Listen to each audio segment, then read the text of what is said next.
जय हिंद दोस्तों। हम पूर्वावलोकन की सीरीज कर रहे थे भारतीय इतिहास में। आधुनिक भारत का इतिहास यानी मॉडर्न हिस्ट्री चल रही है, जो कि यूपी में जो पीसीएस होने वाला है और जो आरओ एआरओ होने वाला है, दोनों के लिए महत्वपूर्ण है। और महत्वपूर्ण तो सभी स्टेट के पीसीएस के लिए भी है। आप यूपीएससी वाले हैं तब भी आप देख सकते हैं, अगर आपको 2 साल बाद 3 साल बाद एग्जाम देना है तो, क्योंकि यहाँ से भी क्वेश्चन के फैक्ट और क्वेश्चन आईएएस वाले भी इसमें पड़े हुए होते हैं, तो वहां आपको कहीं ना कहीं फायदा देगा। ठीक है, जिसमें आज हमें रोलेट एक्ट और जलियांवाला बाग हत्याकांड कंप्लीट करना है। इसके बाद एक और टॉपिक है, वह भी कंप्लीट कर लेंगे। एग्जाम नजदीक आ गया है तो थोड़ा सा ड्यूरेशन बढ़ा देते हैं। रोज 30 मिनट 40 मिनट रहता है, अब 1 घंटे के आसपास वीडियोज बनाना शुरू करते हैं। पहला क्वेश्चन, भारतीय स्वतंत्रता संग्राम के दौरान रॉलेट एक्ट ने किस कारण से सार्वजनिक रोष उत्पन्न किया? क्या वह धर्म से रिलेटेड था, क्या वह शिक्षा से रिलेटेड था, क्या वह मुकदमा जेल भेजने से रिलेटेड था, या ट्रेड यूनियन से रिलेटेड था? तो हमें पता है मुकदमा, जो बिना वकील बिना दलील वाला था। एक बार पढ़ लेते हैं जिससे सारे क्वेश्चन सही हो जाएंगे। भारत में बढ़ रही क्रांतिकारी गतिविधियों को कुचलने के लिए सरकार ने 1917 में न्यायाधीश सिडनी रॉलेट की अध्यक्षता में, जो मैं सर्किल करता हूँ या हाईलाइट करता हूँ, यानी वह दोनों चीजें महत्वपूर्ण है, ठीक है, जो पुराने हैं उन्हें पता होगा।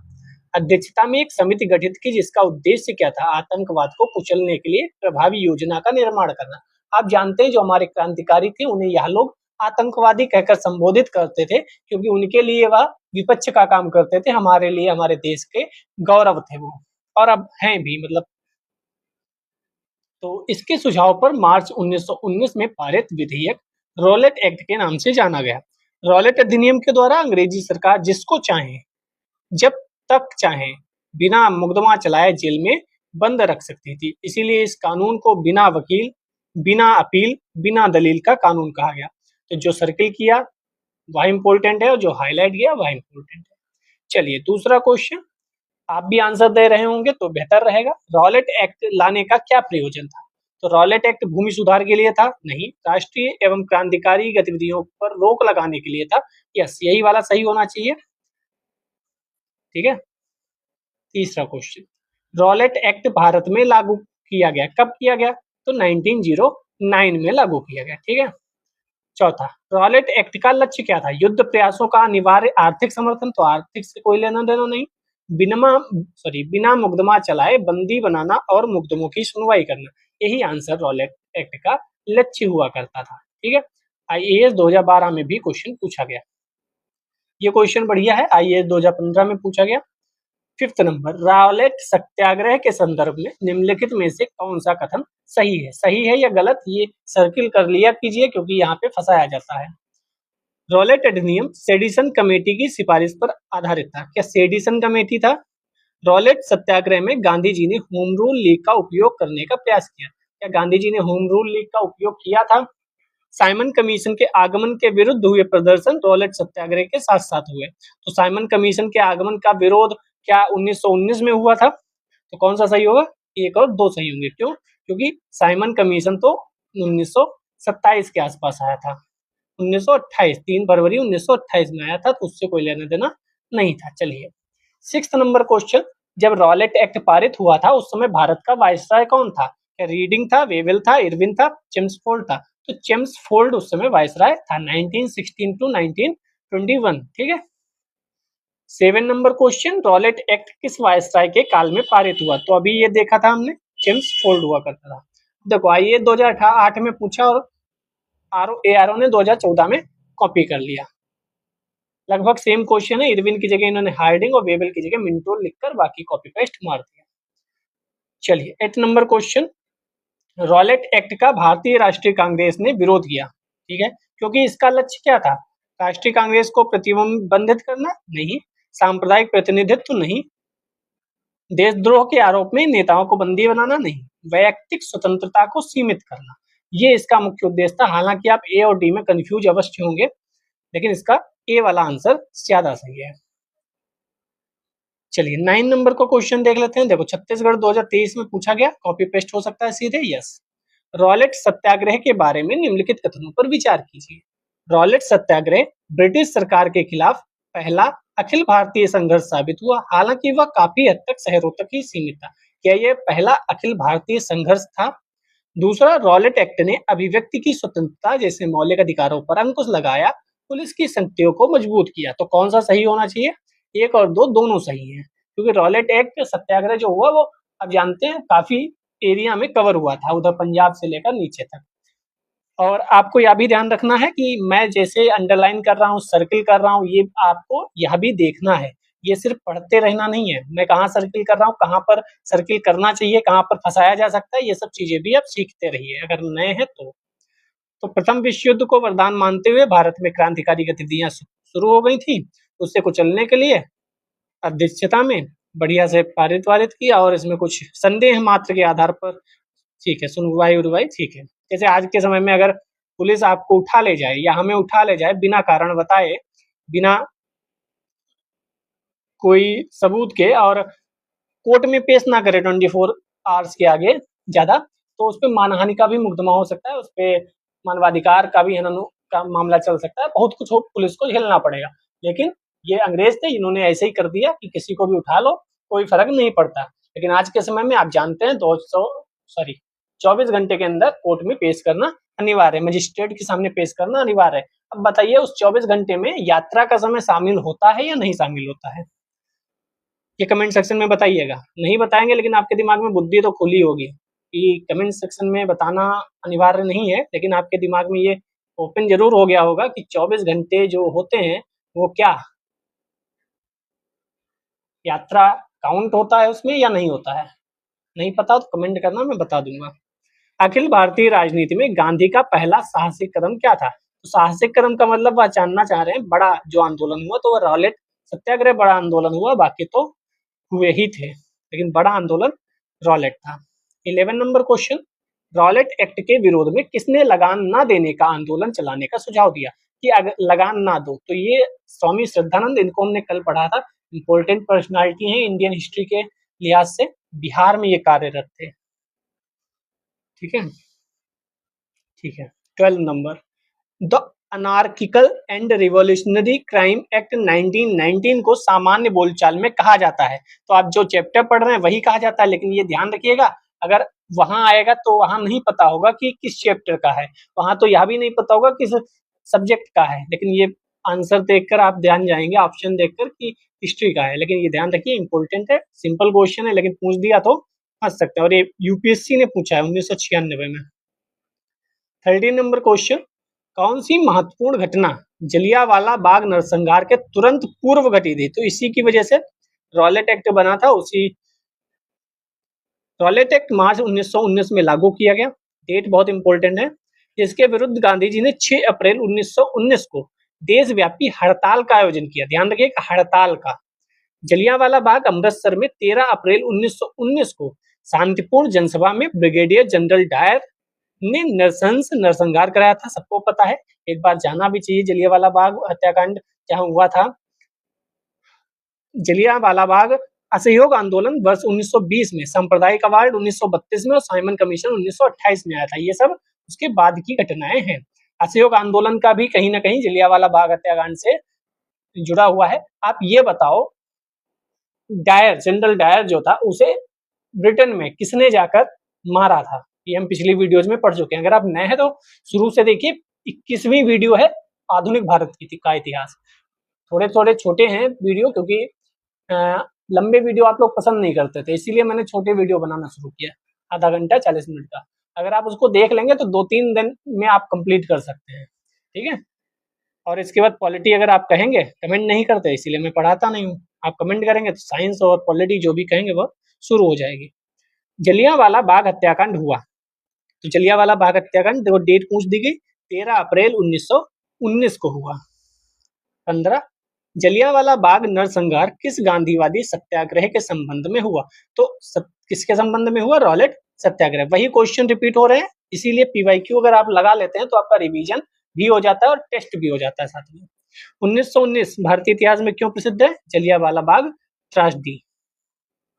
17, जलियांवाला बाग कत्लेआम किस शहर में हुआ था? कत्लेआम इसलिए प्रयोग किया जा रहा है क्योंकि वहां उस अंग्रेज के द्वारा कत्लेआम ही किया गया था, वहां वह हत्या ही की गई थी लोगों की, और तभी हमारे एक महान स्वतंत्रता सेनानी ने ब्रिटेन में जाकर उसकी औकात दिखाई, घर में घुस के गोली मारी थी। पिछले वीडियो में हमने उसे कवर किया है। जनरल डायर का नाम किस घटना से जुड़ा हुआ है? तो जनरल डायर का नाम जलियांवाला बाग से जुड़ा हुआ है। 19 काफी संख्या में लोग अमृतसर के जलियांवाला बाग में 13 अप्रैल को एकत्रित हुए थे। क्यों एकत्रित हुए थे? तो डॉक्टर सैफुद्दीन किचलू और डॉक्टर सत्यपाल जी की जो अरेस्ट कर लिया था इन लोगों ने, उसी के विरोध में कि आपने कैसे अरेस्ट कर लिया। पंजाब के दो लोकप्रिय नेता डॉक्टर सैफुद्दीन किचलू और डॉक्टर सत्यपाल जी की गिरफ्तारी और ब्रिटिश दमन का ब्रिगेडियर विरोध करने के लिए 13 अप्रैल 1919 बैसाखी का दिन था। ठीक है, सार्वजनिक सभा बुलाई गई थी। ठीक है, नेत्री शांतिपूर्ण लोगों पर गोलियां चला दी, 1000 लोगों की हत्या कर दी गई, 379 लोग मारे गए थे। सरकारी रिपोर्ट में 379 लिखा, जबकि एक्चुअल में 1000 से ज्यादा ही लोग थे। ठीक है, इस समय एक और घटना घटित हुई। रविन्द्रनाथ टैगोर जी ने अपनी नाइट की उपाधि त्याग दी और शंकर नायर ने वायसराय की कार्यकारिणी से इस्तीफा दे दिया। ये भी दो घटनाएं बड़ी थी कि हम इसका विरोध करते हैं। विरोध जताने के लिए बहुत कुछ करना पड़ता है, कोई उपाधि छोड़ देता है, कोई पद से इस्तीफा देता है और कोई कुछ और कर सकता है। जो भी इसके पास है वो विरोध कई तरीके से हो सकता है। जैसे इस समय एसएससी का प्रोटेस्ट चल रहा है तो लोग कई तरीके से विरोध कर रहे हैं। कोई सीजीआई को पत्र लिख रहा है, आप भी कोई एसएससी को जानते हैं जो बच्चा तैयारी कर रहा है उससे कहिए आप भी सीजीआई को, प्रेसिडेंट साहब को या आप पीएमओ को पत्र लिखिए, सीजीआई को जरूर लिखिए और अपनी लड़ाई स्वयं लड़िए। क्योंकि कई बार हम लोग सोचते हैं फलाना कर लेगा तो फलानी नौकरी भी पा जाएगा, क्योंकि ये भारत के लोगों में और खासकर हिंदी बेल्ट में बहुत ज्यादा दिक्कत है कि आंदोलन में जाना है, चले ही जाएंगे, सबको क्या जरूरत है, 1000 लोग जाएंगे ही। तो आप घर में बैठ के मलाई ना खाइए, दूसरा लाठी खाए आप मलाई खाए। आप भी थोड़ा प्रयास कीजिए, आप भी विरोध जताने का हुनर रखिए। ठीक है, और मैं समीक्षा अधिकारी और यूपीपीसीएस वालों का धरना जो प्रयागराज में चल रहा था कुछ दिन पहले, देखो कैसे लड़के बैठे रहे जब तक समीक्षा अधिकारी का कैंसिल नहीं हुआ पेपर। तो ऐसे लड़ना पड़ता है हिम्मत। चलिए, जलियांवाला बाग में प्रदर्शन के लिए क्यों लोग जमा थे? तो क्यों लोग जमा थे? किचलू और सत्यपाल के बंदी बनाने के विरोध प्रदर्शन में लोग जमा हुए थे। ठीक है, 21 नंबर क्वेश्चन, 30 मई 1919 को अपना ऑनर भारत सरकार को लौटाने वाले कौन व्यक्ति थे? वही रविन्द्रनाथ टैगोर। अब इसको घुमा के क्वेश्चन पूछा गया, लेकिन आपको समझ में आना चाहिए। नाइट की उपाधि लौटा दी थी। जलियांवाला बाग हत्याकांड 1919 में पंजाब में हुए अत्याचारों से अपने विरोध के रूप में विख्यात ब्रिटिश सरकार द्वारा प्रदान की गई नाइट की उपाधि रविन्द्रनाथ टैगोर। अब देखो इतना कहानी बना के पूछा, सिंपल सा है। तो ये भी वही सिंपल सा, जलियांवाला बाग हत्याकांड के बाद टैगोर साहब ने उपाधि लौटा दी। यहाँ भी सेम क्वेश्चन, जलियांवाला बाग नरसंहार के बाद नाइट की उपाधि त्याग दी थी। 25 फिर वही रविन्द्रनाथ टैगोर जी। आगे बढ़ते हैं। अब देखो ये 2022 यूपीपीसीएस ने पूछा, तो क्वेश्चन नए कहाँ से लाओगे? वही तो क्वेश्चन है मुट्ठी भर ना। तो हिस्ट्री में ये बात एक फायदे की होती है, मॉडर्न हिस्ट्री में देखा जाए कि वही क्वेश्चन है, वही आपको रिपीट करने हैं। चलिए, ये तो क्वेश्चन थोड़ा सा मिसप्रिंट है, आगे बढ़ते हैं।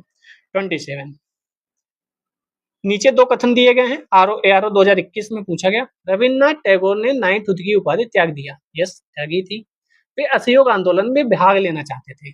तो ऐसा कुछ नहीं है। ठीक है, असहयोग आंदोलन में भाग लेना चाहते थे इसलिए उपाधि त्यागी, नहीं, ऐसा कुछ नहीं है। इसलिए ये सही है, आर गलत है। 28 जलियांवाला बाग हत्याकांड के विरोध में कार्यकारिणी की परिषद से शंकरन नायर जी ने इस्तीफा दिया था। याद कर लो, ये क्वेश्चन पूछा जा सकता है। 29 जलियांवाला बाग हत्याकांड के विरोध में निम्नलिखित में से किसने वायसराय की कार्य परिषद से त्यागपत्र दे दिया? किसने त्यागपत्र दिया था? शंकरन नायर जी ने। 30 जलियांवाला कांड के विरोध में सर की उपाधि किसने त्याग दी थी? तो रविन्द्रनाथ टैगोर। सर या नाइट दोनों याद रखिएगा। 31 नीचे कूट दिए गए हैं, उनको सही क्रम में बताना है। जलियांवाला बाग नरसंहार, सत्यपाल का बंदी बनाया जाना। तो डॉक्टर सत्यपाल को बंदी बनाया, उसके बाद जलियांवाला नरसंहार हुआ। 1919 का अमृतसर कांग्रेस का अधिवेशन, तो ये तो सबसे बाद में हुआ होगा। 213 कहीं है, 213, यस, ए में ही है 213। ठीक है, तो डेट इसलिए भी याद रहनी चाहिए। देखो अब 1919 तीनों है, अगर आप डेट नहीं याद करोगे तो आपका कैसे काम चलेगा? ठीक है, तो डेट आवश्यक है। अब जैसे कांग्रेस का अधिवेशन नहीं भी पता है तो हमें पता है दिसंबर लास्ट में ही अधिकतर कांग्रेस के अधिवेशन हुए हैं, अगर स्पेशल अधिवेशन नहीं है तो, विशेष अधिवेशन नहीं है तो। 32 हंटर आयोग की नियुक्ति क्यों हुई? जलियांवाला बाग हत्याकांड के बाद हंटर आयोग बनाया गया था। कुछ शिक्षा के लिए भी आयोग बनाए गए थे, वह भी आपको याद रखने हैं। तो जलियांवाला बाग हत्याकांड 13 अप्रैल 1919 को जांच के लिए अंडर कमीशन बनाया गया। मार्च 1920 में उसने रिपोर्ट प्रस्तुत की जिसमें इस दुर्घटना के लिए सरकार को दोषी नहीं बताया। ये ध्यान रखिएगा, ये भी पूछा जा सकता है। उपद्रव क्रांति का रूप ग्रहण कर लेते, मार्शल लॉ अनिवार्य था, भीड़ की दिखता देखते हुए गोली चलाना पूर्णतः न्यायोचित था, ये सब याद रखना है। डायर के इस कार्य को केवल निर्णय लेने की भूल बताया कि हो जाती है गलतियां वाला, बाकी उसको बचा के ले गया। ठीक है, वही अखबार आपका है, कहते हैं ना कि झूठ को सच लिख दो अखबार तुम्हारा है, तो आपकी कमेटी है, आपके लोग हैं, आपके ही लोगों के खिलाफ बोलना है, सब कुछ आपका है, तो आप जो कह दो वही सच। और हाँ, ये वीडियो शेयर भी की जा सकती है, एक ऑप्शन इसमें शेयर वाला भी है, आप लोग भूल जाते हैं। लाइक के लिए थैंक यू। जलियांवाला बाग हत्याकांड के लिए जिम्मेदार ओ डायर को निम्न में से किसने गोली मारी थी? यही मैं बता रहा था, ऊधम सिंह। ऊधम सिंह ने घर में घुस के जाके मारा और बताया कि बेटा हम भी गोली मारना जानते हैं, लेकिन क्या करें, हम बंधे हुए हैं अपने संस्कारों की वजह से, लेकिन तुम्हारे जैसे पापी को घुस के मारेंगे। इनका नाम याद रखा करिए आप लोग, ये भी बड़े व्यक्ति हैं, ब्रिटेन में जाकर गोली मार कर आए हैं ऊधम सिंह जी। डेट भी याद रखो, 13 मार्च 1940 में पंजाब के क्रांतिकारी नेता ऊधम सिंह ने जलियांवाला बाग नरसंहार के बदला लेने के लिए इस हत्याकांड के समय पंजाब के लेफ्टिनेंट गवर्नर रहे सर माइकल ओ डायर को लंदन में हत्या कर दी, जिसके लिए उन्हें गिरफ्तार कर मृत्युदंड दिया गया। और यहाँ कहा जाता है कि भैया हम दिल्ली नहीं जाएंगे प्रदर्शन करने, हमें तो ऐसे ही मिल जाए नौकरी। 34, हालांकि उनकी तुलना करना सही नहीं है, लेकिन फिर भी मैं बस एग्जाम्पल के थ्रू बता रहा हूँ आपको। लंदन में 13 मार्च 1940 को सर माइकल ओ डायर को गोली से किसने मारा था? तो सरदार ऊधम सिंह। ऊधम सिंह ने लंदन में किसको मारा था? माइकल ओ डायर को। ये ध्यान रखिएगा, जनरल डायर को नहीं मारा था, यहाँ पे फंसोगे आप। जनरल डायर नहीं, माइकल ओ डायर, समझ गए? जनरल डायर भी था, माइकल ओ डायर भी था, मारा किसको था? सर माइकल ओ डायर को। कांग्रेस जांच समिति की रिपोर्ट प्रारूप लिखने का कार्य किसे सौंपा गया था? तो महात्मा गांधी जी को सौंपा गया था, ये भी इंपॉर्टेंट है। जलियांवाला बाग नरसंहार पर कांग्रेस जांच समिति की रिपोर्ट के प्रारूप लिखने का कार्य महात्मा गांधी जी को सौंपा गया था। कब? 13 अप्रैल 1919 में जो घटना हुई उसके जांच रिपोर्ट।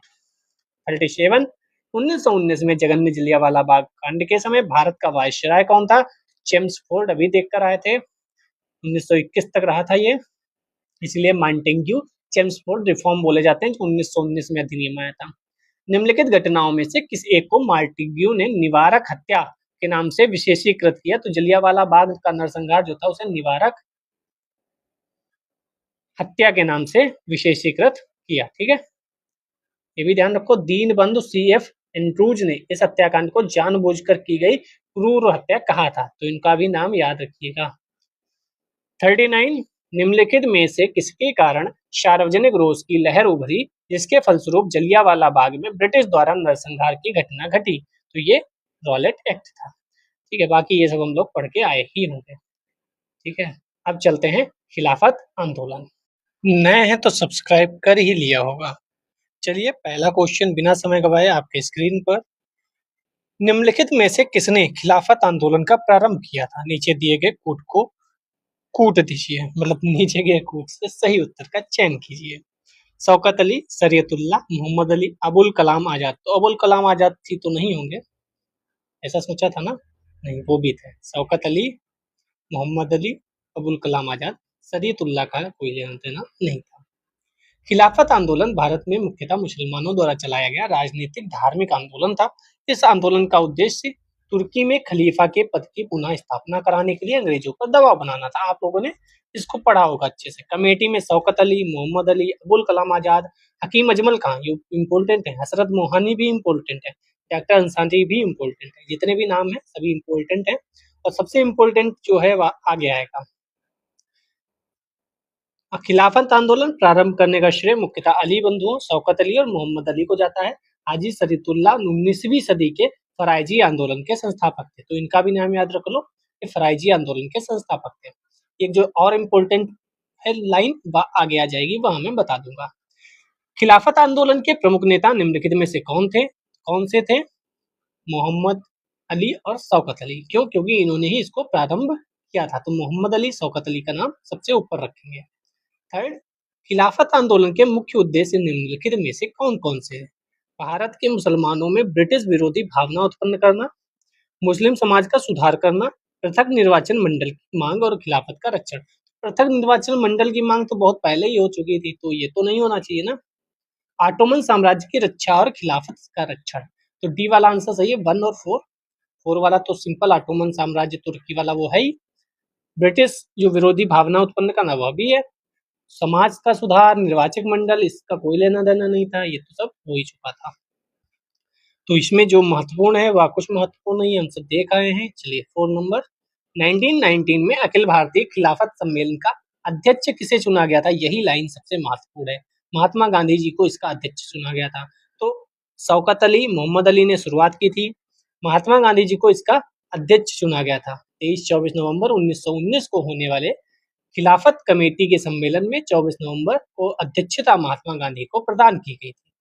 ठीक है, गांधी जी ने इसे हिंदू मुस्लिम एकता का स्वर्णिम अवसर के रूप में देखा। 100 वर्षों में भी नहीं प्राप्त हो सकता था, ऐसा इन्होंने सोचा। ठीक है, 5 नंबर क्वेश्चन, महात्मा गांधी ने खिलाफत आंदोलन का समर्थन क्यों किया? क्यों किया होगा? क्योंकि वह गांधी जी ने अंग्रेजों के खिलाफ अपने आंदोलन में भारतीय मुसलमानों का सहयोग प्राप्त करना चाहते थे। वह चाहते थे कि ये भी लोग आ गए और हम लोग भी दोनों मिलकर अच्छे से ब्रिटिश की बैंड बजाते हैं। लेकिन फिर हुआ क्या, आप सब जानते हैं। 6 नंबर क्वेश्चन, खिलाफत आंदोलन को समर्थन दिया था, किसने समर्थन दिया था? तो गांधी जी ने समर्थन दिया था। 7, किसने खिलाफत आंदोलन को हिंदुओं और मुसलमानों की एकता के एक अवसर के रूप में बताया? तो महात्मा गांधी जी ने बताया। 8 नंबर क्वेश्चन, निम्नलिखित में से किस एक ने खिलाफत आंदोलन के दौरान हाजिब उल मुल्क की पदवी त्याग दी थी? किसने क्या त्यागी थी? हकीम अजमल खान ने पदवी त्याग दी थी। 1908 में ब्रिटिश सरकार ने उन्हें इस पदवी को प्रदान किया था। 9 नंबर क्वेश्चन, गांधी जी को किसने सावधान किया था कि मुस्लिम धार्मिक नेताओं और उनके अनुयायियों के कट्टरपन को प्रोत्साहित ना करें? कौन इतना दूरदर्शी व्यक्ति था? तो वह थे मोहम्मद अली जिन्ना। समझ रहे हो आप? गांधी जी को किसने सावधान किया था? मुस्लिम धार्मिक नेताओं और उनके अनुयायियों के कट्टरपन को प्रोत्साहित ना करें। ये कौन बोल रहा था एक समय में? मोहम्मद अली जिन्ना। और जस्ट 20 साल बाद क्या हुआ? अभी कहा जाता है कि ना कोई परमानेंट दोस्त और ना परमानेंट दुश्मन। आप जियो पॉलिटिकल यानी विश्व की जो राजनीति है उसको समझ रहे होंगे। मोहम्मद अली जिन्ना जब वे राष्ट्रवादी हुआ करते थे, एक समय ऐसा भी था, खिलाफत आंदोलन को देश की स्वतंत्रता के आंदोलन से जोड़ने के विरोधी थे। उन्होंने गांधी जी को राजनीति में धर्म को ना लाने की सलाह दी थी। ऐसे ही एक किसी ने कह दिया था कहीं कि मोहम्मद अली जिन्ना देश के लिए बढ़िया आदमी हुआ करते थे। बात को वह भटक गया रास्ते से और उन्होंने 2 राष्ट्र सिद्धांत की वकालत की। अब किसी ने उतनी ही क्लिप चला दी कि मोहम्मद अली जिन्ना बढ़िया हुआ करते थे। अब वही दिक्कत है ना कि आप 2 सेकंड की बात को चला के उस आदमी को जज कर रहे हैं। तो आपके पास भी कोई छोटी-मोटी क्लिप आ जाए तो आप पढ़ने लिखने वाले लोग हो, थोड़ा-सा सतर्क रहा करिए। ठीक है? 10 नंबर क्वेश्चन, निम्नलिखित में से किसने महात्मा गांधी की खिलाफत आंदोलन में भागीदार की भर्त्सना की थी? एम ए जिन्ना, मोहम्मद अली जिन्ना। इनको तो लगाते ही नहीं जिनको पता नहीं होता। वो कहते ये तो होंगे ही नहीं, बाकी किसी को लगा दो। अबुल कलाम आजाद को लोग लगा देते, कहते ये तो भारत में ही रहते बात को। ठीक है? चलिए 11 नंबर, निम्नलिखित में से खिलाफत आंदोलन का परिणाम कौन था? क्या था परिणाम? हिंदू मुस्लिम मतभेदों में कमी आई थोड़ी सी कुछ समय के लिए। 12 नंबर क्वेश्चन, वह व्यक्ति जिसने 4 अप्रैल 1919 को दिल्ली की जामा मस्जिद के प्रवचन मंच से हिंदू मुस्लिम एकता पर भाषण दिया, किसने दिया था? स्वामी श्रद्धानंद ने दिया था। इन्होंने भाषण दिया था। इंपॉर्टेंट क्वेश्चन है, क्योंकि ये क्वेश्चन आ गया तो तोते उड़ जाएंगे। 4 अप्रैल 1919 दिल्ली की जामा मस्जिद के प्रवचन मंच से स्वामी श्रद्धानंद ने हिंदू मुस्लिम एकता पर लगभग 30,000 मुस्लिमों के समक्ष भाषण दिया था। 13 नंबर क्वेश्चन, कांग्रेस के खिलाफ आंदोलन का समर्थन किया मुख्यतः। कांग्रेस ने खिलाफत आंदोलन का समर्थन किया मुख्यतः खलीफा की पुनः स्थापना के लिए, खलीफा को हटाने के लिए, मुसलमानों की सहानुभूति प्राप्त करने के लिए, कांग्रेस में जिन्ना को हाशिए पर लाने के लिए। तो कौन सा आंसर सही होना चाहिए? इसका आंसर 1 और 3 सही होना चाहिए। खलीफा की पुनः स्थापना और मुसलमानों की सहानुभूति प्राप्त करने के लिए। बहुत कुछ तो बोल नहीं पाते हैं लोग, और हम भी, क्योंकि आप तो क्लिप काट के चला दोगे। कांग्रेस ने खिलाफत आंदोलन का समर्थन खलीफा की पुनः स्थापना के लिए तथा मुसलमानों की सहानुभूति पाने के लिए किया था। ठीक है, जब मुसलमानों के महत्वपूर्ण हित खतरे में हो, तब यदि हिंदू उनसे दूर रहे तो हिंदू मुस्लिम एकता के बारे में कांग्रेस का कोई अर्थ नहीं रहेगा। कई बार साइलेंस ज्यादा इंपॉर्टेंट होता है। निम्नलिखित में से किस भारतीय नेता ने खिलाफत आंदोलन का समर्थन नहीं किया था? कौन सा व्यक्ति था जिसने नहीं किया था? मदन मोहन मालवीय जी ने खिलाफत आंदोलन का समर्थन नहीं किया था। कई बार मदन मोहन मालवीय जी ने विरोध किया था। 1915 में जो लखनऊ पैक्ट हुआ था, जब मुस्लिम लीग मिल रही थी, तभी मदन मोहन मालवीय जी ने कहा था ये बात ठीक नहीं है, आप उनको समर्थन देते जा रहे हो, ये एक दिन बहुत ज्यादा समस्या उत्पन्न करेगा, और सच में लास्ट में समस्या उत्पन्न हुई। 15 नंबर क्वेश्चन, वर्ष 1920 की खिलाफत कमेटी की सभा जिसने गांधी जी को असहयोग आंदोलन के नेतृत्व को संभालने का अनुरोध किया था, वह किस शहर में हुई थी? वह हुई थी इलाहाबाद, जो कि आज का प्रयागराज हो गया है। 1920 में जो कमेटी अंग्रेजी हुकूमत के खिलाफ असहयोग आंदोलन छेड़ने की सलाह दी, 1920 में खिलाफत कमेटी ने इलाहाबाद में इस सलाह को स्वीकार किया। ठीक है, लाला लाजपत राय की अध्यक्षता में असहयोग आंदोलन के प्रस्ताव को स्वीकार कर लिया गया कलकत्ता के विशेष अधिवेशन में। तो ये भी ध्यान रखिएगा, 1920 में एक विशेष अधिवेशन भी हुआ था। जब दिसंबर में होते हैं अधिवेशन, लेकिन बहुत ज्यादा समस्या हो जाती है तो वह जल्दी भी कर लेते हैं। 16 नंबर, इस मिसाल में हम मुसलमानों को हिंदुओं से भिड़ा नहीं पाए। कौन सी एक घटना से एचिंसन के इस कथन का संदर्भ संबंध है? 1857? नहीं, 1857 कहाँ? चंपारण? नहीं। खिलाफत और असहयोग आंदोलन, वहां पे दोनों एक हो गए, तो एचिंसन जो था उसे समस्या हो गई। 17, 1921 का मोपला आंदोलन शाखा थी, किसकी शाखा थी? तो खिलाफत आंदोलन की ही शाखा थी। मोपला आंदोलन भी पढ़िएगा, थोड़ा सा आगे आएगा तो मैं पढ़ा ही दूंगा, या पीछे हो चुका होगा शायद वीडियो में, याद भी नहीं किया क्या क्या पढ़ चुके हैं हम लोग। बहुत कुछ पढ़ चुके हैं, अब अंतिम वीडियोज की तरफ है, ये लगभग खत्म कर लेंगे। इसके बाद कौन सी क्लास चाहिए आपको वो बता दीजिएगा। असहयोग आंदोलन भी आज ही करेंगे, अभी असहयोग आंदोलन भी करते हैं। ठीक है, चलिए।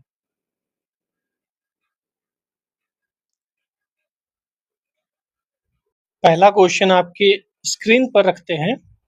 निम्नलिखित में से किसने 1920 के नागपुर के भारतीय राष्ट्रीय कांग्रेस के अधिवेशन में असहयोग प्रस्ताव को प्रस्तावित किया था? देखो, अध्यक्ष अलग व्यक्ति था, प्रस्तावित अलग व्यक्ति ने किया था। प्रस्तावित किसने किया था? सीआर दास जी ने। और 1920 में नागपुर अधिवेशन की अध्यक्षता किसने की थी? तो अभी हम आगे पढ़ेंगे। विशेष अधिवेशन की अध्यक्षता किसी और ने की थी, और जो मेन अधिवेशन दिसंबर में होता है उसकी अध्यक्षता किसी और ने की थी। पढ़िए, महत्वपूर्ण चीज यहाँ से शुरू हो गई है, कंसंट्रेट होके पढ़िएगा।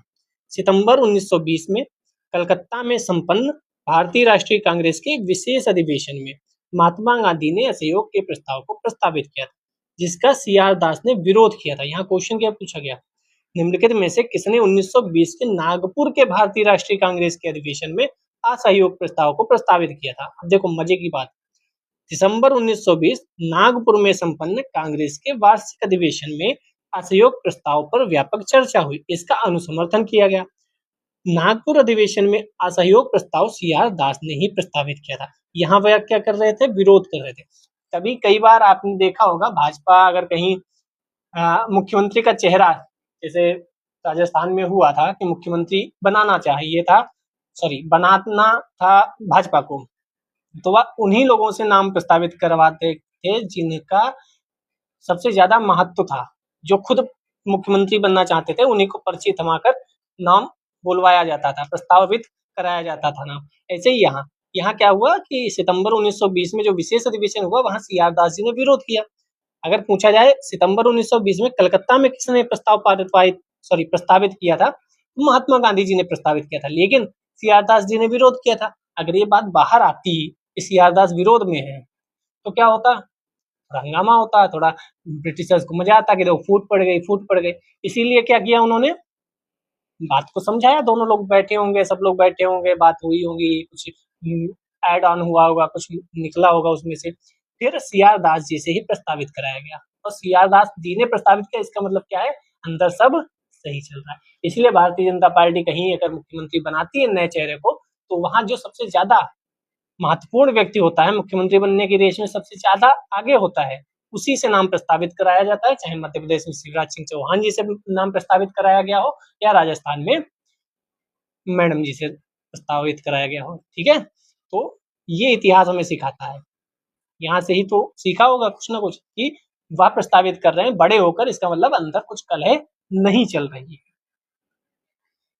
दूसरा, भारतीय राष्ट्रीय कांग्रेस ने पहला असहयोग आंदोलन किस वर्ष शुरू किया था? तो इसमें कोई दो राय नहीं होनी चाहिए, 1920 में।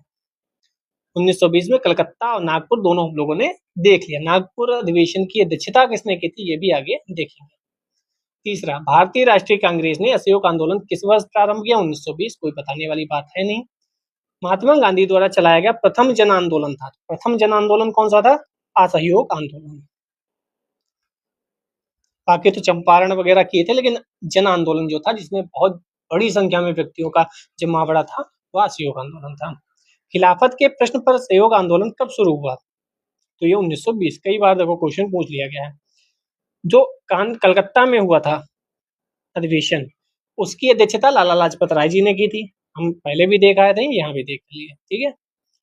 6, निम्न में से कौन सा एक असहयोग आंदोलन को प्रारंभ करने का कारण नहीं था? खिलाफत का प्रश्न, नमक कानून, पंजाब में अत्याचार, रॉलेट एक्ट। तो नमक कानून इस समय कोई बड़ी बहुत बात नहीं चल रही थी, मेनली बाकी सब चल रहा था। 7, भारतीय राष्ट्रीय कांग्रेस का सितंबर 1920 में कलकत्ता में जो अधिवेशन प्रायोजित किया गया, असहयोग आंदोलन का प्रस्ताव किया गया, उसके अध्यक्ष कौन थे? तो अभी हम लोगों ने देखा था लाला लाजपत राय जी उसके अध्यक्ष बनाए गए थे। गांधी जी ने असहयोग आंदोलन कब प्रारंभ किया? 1920 में प्रारंभ किया। सेम क्वेश्चन है, स्पीड में भागेंगे थोड़ा सा। ठीक है, ये चाहे तो ये याद कर लो। असहयोग आंदोलन के दौरान ही मोतीलाल नेहरू, लाला लाजपत राय, सरदार वल्लभ भाई पटेल, जवाहरलाल नेहरू, राजेंद्र प्रसाद न्यायालय का बहिष्कार कर आंदोलन में कूद पड़े थे। यहीं से चीजें बदली थी। 9, एक वर्ष में स्वराज का नारा गांधी जी ने कब दिया? तो ये दिया था असहयोग आंदोलन के समय। एक वर्ष में स्वराज लाकर दिखा देंगे, एक वर्ष में ब्रिटिशर्स को भगा देंगे, लेकिन वह एक वर्ष काफी दिन तक चला। जैसे इस बार एसएससी के प्रोटेस्ट में लोगों ने कहा एक दिन में मिल जाएगा, लेकिन ये कहा जाता है क्योंकि जोश भर जाए कि हम एक दिन में करके दिखा दें। काफी समय भी लग सकता है, इसमें कोई दो राय नहीं है। 10 नंबर क्वेश्चन, 1919 के सुधारों की भारतीयों की आकांक्षाओं को पूर्ण करने में असफलता के साथ भारतीय राष्ट्रीय कांग्रेस ने स्वराज अथवा स्वशासन हेतु आंदोलन किया। इसका नेतृत्व महात्मा गांधी जी ने 1919। तो 1919 के बाद अधिकतर महात्मा गांधी जी का रोल महत्वपूर्ण था। एक वर्ष के भीतर स्वराज किसने कहा था? असहयोग आंदोलन में महात्मा गांधी जी ने कहा था। 12, निम्नलिखित कथनों में से कौन सा असहयोग आंदोलन के संदर्भ में सही नहीं है? ध्यान रखिएगा, नहीं जैसे ही आता है मेरा सर्कल घूम जाता है। इस आंदोलन की अवधि वर्ष 1920 से 22 तक थी। एक वर्ष के भीतर स्वराज की प्राप्ति इसका लक्ष्य था। इसमें बहिष्कार की योजना थी। क्या इसमें बहिष्कार की योजना आप कहीं पढ़कर आए हैं? एम.ए. जिन्ना ने इस आंदोलन का समर्थन किया था। तो आंसर सही कौन सा होगा? तीनों सही होंगे। गलत कौन सा है? ये गलत है, इसीलिए आंसर डी वाला होगा, क्योंकि पूछा क्या था, कौन सा सही नहीं है। असहयोग आंदोलन 1 अगस्त 1920 को प्रारंभ हुआ। डेट याद रखिएगा, 1 अगस्त 1920। किंतु 4 फरवरी 1922 को चौरी चौरा कांड के कारण महात्मा गांधी जी ने इसे वापस ले लिया। 12 फरवरी 1920 को बारदोली में हुई कांग्रेस की बैठक में आंदोलन को स्थगित कर दिया गया। कब स्थगित हुआ, कब महात्मा गांधी जी ने निर्णय लिया, यह सब महत्वपूर्ण है। ठीक है, एक वर्ष के भीतर स्वराज की प्राप्ति था इसका लक्ष्य। इसके साथ ही सरकारी उपाधि, स्कूल, न्यायालयों, विदेशी सामानों का पूर्णतः बहिष्कार की भी योजना बनाई गई थी। मोहम्मद अली जिन्ना ने इसका समर्थन नहीं किया, बल्कि इसका विरोध किया था। 13 नंबर क्वेश्चन, नगरों में असहयोग आंदोलन के संबंध में निम्नलिखित में से कौन सा कथन सही नहीं है? ध्यान रखिएगा। नंबर 1, आंदोलन में केवल उच्च जातियों और अमीरों ने भाग लिया था। क्या ऐसा हो सकता है कि भाई सिर्फ उच्च जाति के लोग भाग लेंगे, अमीर भाग लेंगे, गरीब लोग साइड हट जाओ? एक आध तो आ सकता है, 2 4 10 15 तो आ सकते हैं इतनी बड़ी जनसंख्या में। मद्रास की जस्टिस पार्टी द्वारा भी काउंसिल के चुनावों का बहिष्कार किया गया। हजारों छात्रों ने सरकारी नियंत्रण वाले स्कूलों को छोड़ दिया। प्रधानाध्यापकों, शिक्षकों ने इस्तीफा दे दिया और वकीलों ने अपनी प्रैक्टिस छोड़ दी। तो कौन सा सही होगा? 1 और 2 सही होगा। क्योंकि क्यों 1 और 2 सही होगा? क्योंकि क्या पूछा था? कथन सही नहीं है। तो पहला सही है, नहीं सही है, दूसरा सही है, नहीं सही है, इसलिए आंसर क्या होगा? 1 और 2। हंस जाते ना, बिहार 2022 में पूछा है इसने। जो गलत है वही पूछा गया, पहला दूसरा गलत है, तीसरा सही है। 14 नंबर क्वेश्चन, गांधी जी के असहयोग आंदोलन में लोगों को शराब से परहेज करने का आग्रह किया, फलस्वरूप सरकार के राजस्व में भारी कमी आई। प्रदेश सरकार ने लोगों को फिर से शराब पीने के प्रेरित करने के लिए प्रमुख व्यक्तियों की एक सूची प्रसारित की जो शराब पीते थे। उस प्रदेश का नाम बताइए, कहाँ था? बिहार, इसलिए बिहार ने पूछा क्वेश्चन। ठीक है, नाम भी तो देखो, Sikandar, Julius Caesar, Napoleon, Shakespeare, इन सब का नाम बताया गया था। बिहार एवं उड़ीसा की सरकार दोनों थी। अब की बात बिहार था, हो सकता है अगली बार उड़ीसा भी हो आंसर में। 15 नीचे कथनों पर ध्यान दीजिए। असहयोग आंदोलन से कांग्रेस सर्वप्रथम जन आंदोलन बनी। यस। हिंदू मुस्लिम एकता में वृद्धि हुई क्या? जनता के मन से ब्रिटिश शक्ति का भय हट गया क्या? ब्रिटिश की सरकार भारतीयों को राजनीतिक रियायतें देने को राजी हो गई क्या? बी 1, 2, 3 सही तो हैं, क्योंकि खिलाफत भी इस समय हो रहा था, खिलाफत असहयोग भी बोल देते हैं कई बार। शक्ति का भय भी हट गया था कि 1 महीने के अंदर हम स्वराज ले लेंगे। चौथा वाला सही नहीं है, बाकी तो सही है। 16 नंबर क्वेश्चन, ब्रिटिश सरकार ने महात्मा गांधी को जो उपाधि दी थी जिसे उन्होंने असहयोग आंदोलन में वापस कर दिया, तो गांधी जी ने कौन सी उपाधि को वापस कर दिया था? वह था केसरे हिंद। पढ़ लो, आसान है और आ भी सकता है। गांधी जी भारत आए 1915 में, प्रथम विश्व युद्ध चल रहा था। सरकार के युद्ध प्रयासों में मदद कही थी गांधी जी ने कि मदद करो इस समय, तो केसरे हिंद की उपाधि ने दे दी गई। लेकिन जब असहयोग आंदोलन शुरू किया तो उन्होंने उसको वापस कर दिया। जमनालाल बजाज ने अपनी राय बहादुर की उपाधि भी वापस कर दी, ये भी ध्यान रखिएगा। कई लोगों ने अपनी पदवी को वापस कर दिया असहयोग आंदोलन में। असहयोग आंदोलन एक ऐसा आंदोलन था जहां से शुरू हो गया था कि अब हम खत्म करके मानेंगे ब्रिटिशर्स को टाइप। ठीक है, निम्न में से किसने असहयोग आंदोलन के दौरान अपनी वकालत छोड़ दी थी? तो कई लोगों ने छोड़ी, चित्तरंजन दास जी ने भी छोड़ी थी। असहयोग आंदोलन के दौरान CR दास, मोतीलाल नेहरू, राजेंद्र प्रसाद जी, जवाहरलाल नेहरू जी, विठल भाई पटेल जी, वल्लभ भाई पटेल जी, इन सब ने अपनी वकालत छोड़ी। चित्तरंजन दास जी ने भी वकालत छोड़ी। 18 नंबर क्वेश्चन, भारतीय स्वतंत्रता संग्राम के बारे में निम्नलिखित में से कौन सा कथन सही नहीं है? नहीं पे सर्किल होता चाहिए। वर्ष 1921 में महात्मा गांधी को गिरफ्तार कर लिया गया था। चौरी चौरा कांड के कारण गांधी जी ने असहयोग आंदोलन से हाथ खींच लिया था। गांधी जी ने अपना पहला प्रमुख सार्वजनिक भाषण BHU में दिया था। उपयुक्त में से एक से अधिक सही नहीं है, उपयुक्त में से कोई नहीं, एक जो है वह सही नहीं है। क्यों? 1 अगस्त 1920 को हुई थी, 1922 को चौरी चौरा कांड हुआ, स्थगित कर दिया गया। गांधी जी ने अपना पहला सार्वजनिक भाषण BHU में दिया। यहाँ 1921 लिखा था ना, गांधी जी को 1922 में गिरफ्तार किया गया था। चलिए 19 नंबर क्वेश्चन, निम्नलिखित में से किसने असहयोग आंदोलन को समर्थन दिया परंतु इसके परिणाम नहीं देख सके? तो कौन थे? बाल गंगाधर तिलक साहब थे। तिलक कोष भी बनाया गया था। तो इनकी जो मृत्यु है वह 1920 में ही, यहाँ लिखा है 1 अगस्त 1920, प्रथम दिन, आंदोलन के प्रथम दिन उनकी मृत्यु हो जाने के कारण वह इसका परिणाम नहीं देख सके। तो 1 अगस्त 1920 दो महत्वपूर्ण घटनाओं की वजह से याद रखनी चाहिए। ठीक है, सिंपल पूछ लेगा 1 अगस्त 1920 को कौन कौन सी घटनाएं घटित हुई थी। तो 20 किस क्षेत्र में राहुल सांकृत्यायन 1920 के असहयोग आंदोलन में सक्रिय थे? तो ये प्योर बिहार का क्वेश्चन है, बिहार वाला ही है, क्योंकि वो जो वहां पढ़े थे, क्या नाम था उसका, छपरा में बाढ़ पीड़ितों की सहायता में सक्रिय थे, गांधीवादी आंदोलन से जुड़े हुए। ठीक है, बिहार का स्पेशल क्वेश्चन है। निम्नलिखित में से कौन चौरी चौरा कांड की वास्तविक तिथि है? सिंपल तिथि पूछी जाती है, बहुत पूछी जाती है। तो फरवरी 4 1922, 4 फरवरी 1922 चौरी चौरा कांड। ठीक है, गोरखपुर जिले में ये पड़ता है। किसानों के एक जुलूस पर गोली चलाए जाने के कारण क्रुद्ध भीड़ ने थाने में आग लगा दी, 30 सिपाहियों की मृत्यु हो गई। चौरी चौरा कांड के नाम से प्रसिद्ध है। उत्तर प्रदेश के दो जो घटनाएं हैं वो बहुत प्रसिद्ध है, एक चौरी चौरा कांड और एक काकोरी ट्रेन एक्शन। 22 फरवरी 1920 में पुलिस चौकी में आग लगाने की घटना संबंधित चौरी चौरा किस राज्य की है? तो अपने प्यारे उत्तर प्रदेश। चौरी चौरा किस जनपद में है? तो गोरखपुर, कोई दिक्कत नहीं। किस घटना के कारण गांधी जी ने असहयोग आंदोलन वापस ले लिया? चौरी चौरा कांड। ये थोड़ा सा इंपॉर्टेंट है। आंदोलन समाप्त करने के अपने निर्णय के बारे में गांधी जी ने यंग इंडिया में लिखा था, ये भी याद रखिएगा। किस में लिखा था? यंग इंडिया में। तो बताओ न्यू इंडिया किसने लिखी थी? पढ़ के आए हैं हम। न्यू इंडिया किसने लिखी थी? कमेंट सेक्शन आपका इंतजार कर रहा है। आंदोलन हिंसक होने से बचाने के लिए मैं हर एक अपमान, हर एक यंत्रणापूर्ण बहिष्कार, यहाँ तक की मौत भी सहने को तैयार हूँ।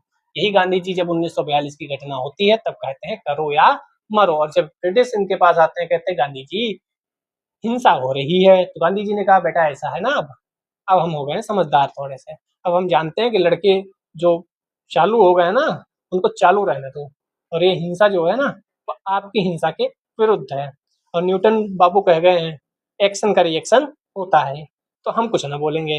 और गांधी जी ने बहुत अच्छा निर्णय लेकर वो जान गए थे कि अब करो या मरो वाला ही सीन चल रहा है, अब बहुत हो गया अत्याचार। 25 महात्मा गांधी जी ने असहयोग आंदोलन स्थगित कर दिया था। क्यों कर दिया था? क्योंकि कहाँ गए, चौरी चौरा में हिंसा भड़क उठी थी। 26 महात्मा गांधी ने वर्ष 1922 में असहयोग आंदोलन क्यों वापस ले लिया? तो अब बार बार क्या बताना, चौरी चौरा हिंसा हुई थी। 27 ये क्या बताता है क्वेश्चन? यह बताता है कि ये बार बार रिपीट होकर पूछे जाते हैं, आप भी इनको तैयार कर लें। किस प्रमुख कारण से महात्मा गांधी ने 1922 में असहयोग आंदोलन चौरी चौरा? 28 फरवरी 2021 में प्रधानमंत्री जी द्वारा किस शताब्दी समारोह की शुरुआत की गई थी? किसकी शुरुआत की गई होगी? चौरी चौरा शताब्दी समारोह। ठीक है, 4 फरवरी 2021 को 100 वर्ष पूरे होने के उपलक्ष्य में ये शताब्दी समारोह शुरू हुआ। 29 किस घटना के बाद महात्मा गांधी जी ने असहयोग आंदोलन को अपनी हिमालय जैसी भूल बताया था? हिमालय जैसी भूल, तो इसमें स्टार लगा, इसका मतलब इसमें से कौन सा क्वेश्चन होना चाहिए? जलियांवाला बाग हत्याकांड के बाद महात्मा गांधी जी ने 14 अप्रैल को नाडियाड में मार्शल लॉ के दौरान सत्याग्रह को अपनी हिमालय जैसी भूल स्वीकार किया था। जलियांवाला बाग यहाँ पर ऑप्शन में ही नहीं है। ठीक है, बिहार 2015। 30 नंबर क्वेश्चन, हमें लगभग 48 क्वेश्चन करने हैं, 30 हो गए हैं। ठीक है, इस चैप्टर के चौरी चौरा की घटना के समय महात्मा गांधी कहाँ थे? महात्मा गांधी उस समय बारदोली में थे। 4 फरवरी 1922 को जब चौरी चौरा की घटना हुई तो बारदोली में कांग्रेस वर्किंग कमेटी की बैठक बुलाकर असहयोग आंदोलन स्थगित कर दिया गया। वहां क्या कर रहे थे गांधी जी? उस समय सामूहिक सत्याग्रह द्वारा सविनय अवज्ञा आंदोलन प्रारंभ करने की तैयारी कर रहे थे, जो बाद को 1930 में शुरू हुआ। असहयोग आंदोलन 1912 में प्रारंभ हुआ था, समाप्त कब हुआ? 1922 में। कोई दिक्कत नहीं, मेरे बोलने पर भी ध्यान दिया करिए। 32 दिल्ली में 24 फरवरी 1922 को आयोजित अखिल भारतीय कांग्रेस समिति की बैठक में असहयोग आंदोलन वापस लेने की निंदा किसने की थी? तो निंदा की थी अपने डॉक्टर मुंजे जी ने, निंदा प्रस्ताव प्रस्तुत कर दिया। असहयोग आंदोलन 1 अगस्त 1920 को प्रारंभ हुआ। 4 फरवरी 1922 को ही चौरी चौरा कांड के कारण इसे वापस ले लिया गया। दिल्ली में बैठक हुई, सभी गतिविधियों पर रोक लगा दी गई, कानून का उल्लंघन होता है जिनसे सब रोक लगा दी गई। इसी अधिवेशन में असहयोग आंदोलन वापस लेने के कारण बालाकृष्णन शिवरमन मुंजे जी के द्वारा गांधी जी के खिलाफ निंदा प्रस्ताव लाया गया। क्यों? क्योंकि इन्हें लग रहा था कि एक घटना घटित हुई, उससे हम पूरे देश की जो आवाम है, जो इतनी ऊर्जा के साथ डटी हुई है, उसको हम क्यों शांत कर दें। और यही दो पल होते हैं, दो पलड़े होते हैं, एक कुछ और कहता है, एक कुछ और कहता है, यही विचारों की भिन्नता होती है। और यही जब एसएससी का प्रोटेस्ट हो रहा था, वहां मुझे बार बार इतिहास ही याद आ रहा था, और सबको याद आया होगा, सबने अपनी आंखों से देखा कि शायद ऐसा ही होता होगा उस समय। ठीक है, असहयोग आंदोलन के स्थगन संबंधी घटनाओं का सही क्रम इंगित करो। तो सही क्रम बताते हैं। तो चौरी चौरा में पुलिस गोलीकांड, भीड़ द्वारा पुलिस थाना को जलाना, गांधी जी द्वारा आंदोलन का स्थगन, गांधी जी की गिरफ्तारी, कौन सा होना चाहिए इसका आंसर? तो 1 2 3 4 हासिल, सॉरी, लाइन से ही लगे हुए हैं। ठीक है, 10 मार्च 1922 को उन्हें गिरफ्तार कर 6 वर्ष की सजा दे दी गई। 12 फरवरी 1922 को समाप्त कर दिया गया। 34 नंबर, असहयोग आंदोलन के दौरान बिहार में कृषकों का नेतृत्व किसने किया था? किसने किया था? तो वो किया था, कहाँ गए, स्वामी विद्यानंद। तो स्वामी विद्यानंद, स्वामी श्रद्धानंद। और बिहार में जो कृषक वाला मैटर है ना, वो बहुत ज्यादा हुआ है, आप देखते भी आए होंगे। स्वामी विद्यानंद रैयतों को अपने अधिकार के बारे में सचेत कर रहे थे, ध्यान रखिएगा, इंपॉर्टेंट है। 35 बिहार के किस वकील ने असहयोग आंदोलन के समय अपनी लाभप्रद वकालत छोड़ दी थी? राजेंद्र बाबू थे, हमारे सबके प्यारे प्रिय। असहयोग आंदोलन के दौरान राजेंद्र प्रसाद ने वकालत छोड़ दी। महेंद्र प्रसाद इनके भाई थे, उन्होंने भी आंदोलन में समर्थन में राय साहब की उपाधि अवैतनिक मजिस्ट्रेट के पद को त्याग दिया था। इनका भी नाम याद रखो भाई, सिर्फ राजेंद्र प्रसाद जी का नाम क्यों याद रखो, ये भी तो महत्वपूर्ण भूमिका अदा कर रहे थे। जिसने देश को आजाद कराने में भूमिका अदा की, हमें उन सबका नाम याद होना चाहिए एटलीस्ट, जितने भी याद कर सकते।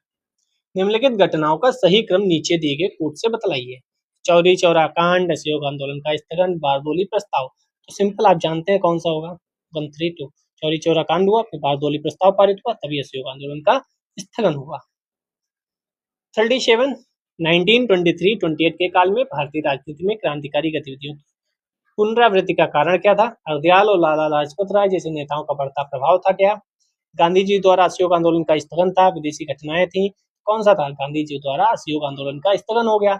जब स्थगन हो गया तो जिनके अंदर जो नए लड़के थे उन सब ने चालू किया अपना कि हम तो वही करेंगे। हालांकि रूस उसमें जो चीजें हो रही थी वो भी प्रभावित कर रही थी, लेकिन सबसे ज्यादा महत्वपूर्ण नहीं तो नहीं पूछा था। 1923-28 के काल में भारतीय राजनीति में क्रांतिकारी गतिविधियों की पुनरावृत्ति का कारण क्या था? तो यही था, ठीक है। क्योंकि जब जब ये सब चीजें शांत हुई हैं तब तक जो आक्रोश है बच्चों का, लड़कों का, उस समय युवाओं का, वह बाहर निकल कर आया। चाहे वह सूरत में जो गरम दल नरम दल अलग हुए थे उसके बाद आप देखो, और चाहे आप असहयोग आंदोलन के बाद देखो, या आप बात को 1942 के समय की घटनाएं देख लो। असहयोग आंदोलन के दौरान विदेशी वस्त्रों के लिए जलाए जाने पर किसने महात्मा गांधी को लिखा कि यह निष्ठुर बर्बादी है? तो ये लिखा था रविन्द्रनाथ टैगोर जी ने। रविन्द्रनाथ टैगोर ने आंदोलन एवं विरोध प्रदर्शन के विपरीत रचनात्मक कार्यक्रम को विशेष महत्व प्रदान किया, जिसके कारण उन्होंने विदेशी वस्त्रों की होली जलाने के विपरीत रचनात्मक कार्यक्रम को अपनाने के लिए पत्र लिखा था। विदेशी वस्त्रों को जलाए जाने को अविवेकी या निष्ठुर बर्बादी कहा था। 39 नंबर क्वेश्चन, विचार सबके अलग अलग हो सकते हैं, ठीक है, सब अपने हिसाब से सोचते हैं। ये कह रहे थे कि चीजें क्यों जलाना, उससे क्या ही फर्क पड़ेगा, ये था मेन काम करो ना, ठीक है। तो सबके अपने विचार होते हैं, सबके विचारों का स्वागत होना चाहिए। तो वही विदेशी वस्त्रों की जलाना। 40 नंबर, निम्नलिखित संस्थाओं में से कौन असहयोग आंदोलन के दौरान स्थापित की गई? क्या काशी विद्यापीठ स्थापित हुई, गुजरात विद्यापीठ स्थापित हुई, जामिया मिलिया स्थापित हुई, या काशी हिंदू विश्वविद्यालय स्थापित हुआ? तो 1 2 3 जो था वह स्थापित हुआ। काशी हिंदू विश्वविद्यालय तो हमें 1916 में, हाँ, मदन मोहन मालवीय जी ने 1916 में उसकी स्थापना की थी, ठीक है। और वह 1919 से 1939 तक कुलपति भी बने रहे। तो काशी हिंदू विश्वविद्यालय नहीं था। 41, काशी विद्यापीठ, जामिया मिलिया, गुजरात विद्यापीठ, तीनों इस समय स्थापित हुए। असहयोग आंदोलन के दौरान किसने बिहार में किसानों की अगुवाई की? किसानों की बात बिहार से बहुत ज्यादा आती है, स्वामी विद्यानंद बिहार ने ये क्वेश्चन बार बार पूछा है। चलिए 42, 1921-22 के असहयोग आंदोलन का मुख्य प्रतिफल क्या था? तो हिंदू मुस्लिम एकता, असहयोग और साथ में खिलाफत आंदोलन चल रहा था, तो हिंदू मुस्लिम एकता। ईवी रामास्वामी नायकर के संदर्भ में निम्नलिखित कथनों में से कौन सा सही है? पीसीएस 2023 में क्वेश्चन पूछता है। उन्होंने असहयोग आंदोलन में हिस्सा लिया, उन्होंने वर्ष 1925 में कांग्रेस को छोड़ दिया। दोनों आंसर सही है। असहयोग आंदोलन में हिस्सा भी लिया था, 1925 में कांग्रेस छोड़ भी दी थी, ठीक है। वी रामास्वामी नायकर ने असहयोग आंदोलन में भाग लिया, 25 में कांग्रेस छोड़ दी। उनका मानना था कि पार्टी अपने नेतृत्व में गैर ब्राह्मणों की उपेक्षा कर रही है। केरल में त्रावणकोर नामक गांव में मंदिर प्रवेश को लेकर आंदोलन हुआ। ईवी रामास्वामी नायकर के पी केशव मेनन, टी के माधवन, के कलप्पन ने भाग लिया। चारों के नाम बहुत महत्वपूर्ण है, आप चारों लोगों के नाम याद रखिएगा। कांग्रेस पे कई आरोप लगते रहते थे, कुछ लोग कहते थे ये सिर्फ वकीलों की पार्टी है, कुछ लोग कहते थे ये उच्च वर्ग की पार्टी है, कुछ लोग कहते थे यहाँ हिंदुओं की पार्टी है। तो कितनी भी बड़ी संस्थाओं विरोध होते रहते हैं, तो आप भी यह ध्यान रखिए, आप कितने भी बड़े बन जाओ, आप अगर ये सोचेंगे हमारा विरोध कोई ना करे, सब हमें अच्छा बताएं, अच्छे पालक बताएं, अच्छी प्रतिक्रिया बताएं, तो ऐसा कभी नहीं होगा। 44 नंबर क्वेश्चन, निम्नांकित में से किसका सुमेल नहीं है? किसका सुमेल नहीं है? 1930 में असहयोग आंदोलन नहीं हुआ, मतलब इतना आसान भी ना पूछो। 1996 में पूछ रहे हैं तो कोई बात नहीं, तब तो पूछे जा सकते थे। 45 निम्नलिखित में से कौन सही सुमेलित है? तो 1940 भारतीय राष्ट्रीय कांग्रेस का लाहौर अधिवेशन, नहीं 1940 में तो नहीं हुआ, 1929 में हुआ। पंडित जवाहरलाल नेहरू जी अध्यक्ष बने थे, रावी नदी के किनारे झंडा फहराया गया था। 1930 26 जनवरी को पहला स्वतंत्रता दिवस मनाया गया था। और कुछ पूर्ण स्वराज यही प्रस्ताव पारित हुआ था। 1931 राजगुरु को फांसी, 1921 असहयोग आंदोलन का प्रारंभ, 1922 टॉयलेट सत्याग्रह। कौन सा होगा? बी वाला आंसर सही है। कौन सही सुमेलित है? राजगुरु जी को फांसी 1931, 23 मार्च 1931 भगत सिंह सुखदेव राजगुरु को फांसी दे दी गई थी। असहयोग आंदोलन 1920, टॉयलेट सत्याग्रह 1919। चलिए, सब वैसे याद हो जैसे मेरे मुंह से निकल रहे हैं ना, सब वैसे ही आपके मुंह से निकलने चाहिए कि सब कुछ याद है सर। कथन दिए गए हैं, कारण दिया गया है। महात्मा गांधी द्वारा 1920 में असहयोग आंदोलन स्थगित कर दिया गया। यस, इस स्थगन का सीआर दास मोतीलाल नेहरू द्वारा विरोध किया गया। क्या ये सही है? यस, सही है, पर व्याख्या नहीं करता। इसीलिए सीआर दास मोतीलाल नेहरू ने, इसीलिए नहीं लेकिन हाँ, इन्होंने इस समय चुनाव आ रहे थे तो चुनाव में भाग लेने के लिए अपनी अलग पार्टी बनाई थी। कहीं लिखा है? नहीं लिखा है, आगे आएगी वो पार्टी। 47 असहयोग आंदोलन के दौरान किसने पटना कॉलेज छोड़ा जबकि उसकी परीक्षा के केवल 20 दिन ही बचे थे? सैल्यूट है भाई, जयप्रकाश नारायण साहब, जेपी। बहुत बड़ा नाम, बहुत बड़ा नाम। कहाँ से लेकर और कहाँ तक इनका नाम रहता है। जेपी नारायण साहब बिहार के सारण से थे। ठीक है। 48 नंबर क्वेश्चन, जेपी आंदोलन। वाह, हमें मोटिवेशन इन लोगों से लेना चाहिए ना। आप पढ़ते रहो। मैं हमेशा कहता हूँ वो एक व्यक्ति 63 दिन तक भूखे रहकर अपने देह त्याग कर देता है। एक व्यक्ति ब्रिटेन में जाकर गोली मार देता है जाकर। कुछ लोग वायसराय पर गोली मार देते हैं, बम उड़ाने का प्रयास करते हैं। ये कितने बड़े बड़े लोग थे, हमें इनसे मोटिवेशन लेना चाहिए ना। लेकिन हम क्या देखते हैं? रील्स। वो नाच रहा है बढ़िया, वो ब्लॉग बढ़िया बना रहा है, तुम्हें क्या मिल रहा है उससे? मनोरंजन मिल रहा है सर, मनोरंजन लेते रहो, बात को आपका जीवन मनोरंजन बन जाएगा। निम्न में से किसने असहयोग आंदोलन विरोधी सभा की स्थापना की? तो स्टार बना है, आपको पता है कि गलत ऑप्शन हो गया। इसका विकल्प ए माना गया था, जमुनादास ठाकुरदास द्वारा। असहयोग आंदोलन विरोधी सभा पढ़ लेते हैं। पुरुषोत्तम दास, ठाकुरदास, जमुनादास, द्वारिकादास, काव सजी, जहांगीर, फिरोजी, सेठना, शीतलवाड़ आदि उद्योगपति वर्ग के लोगों ने मिलकर 1920 ईस्वी में असहयोग आंदोलन विरोधी सभा की स्थापना की थी। छत्तीसगढ़ लोक सेवा आयोग ने अपनी प्रारंभिक उत्तर कुंजी में इसका उत्तर विकल्प ए माना। संशोधित उत्तर कुंजी में इस प्रश्न को मूल्यांकन से बाहर कर दिया था, ये भी ध्यान रखिएगा क्योंकि इसमें ये तो होंगे ही और साथ में तो यही होना चाहिए ना आंसर, क्योंकि पुरुषोत्तम दास जी ऑप्शन में नहीं है, काफसा जी जहांगीर ऑप्शन में नहीं है, फिरोजा सेठना ऑप्शन में नहीं है, शीतलवाड़ ऑप्शन में नहीं है, तो यही आंसर होना चाहिए। ठीक है, तो लाइक कमेंट शेयर कर ही दिया होगा। कल हम पढ़ेंगे इससे आगे का, एक एक घंटे की क्लास होगी जिससे जल्दी खत्म हो जाए और हम नया सब्जेक्ट शुरू कर पाए। उसके लिए आपको कमेंट में बताना पड़ेगा। जय हिंद, जय भारत। कोई गलती हो गई हो उसके लिए मैं क्षमा प्रार्थी हूँ। मेरा उद्देश्य किसी की भावनाओं को आहत करना बिल्कुल नहीं है। जय हिंद, जय भारत।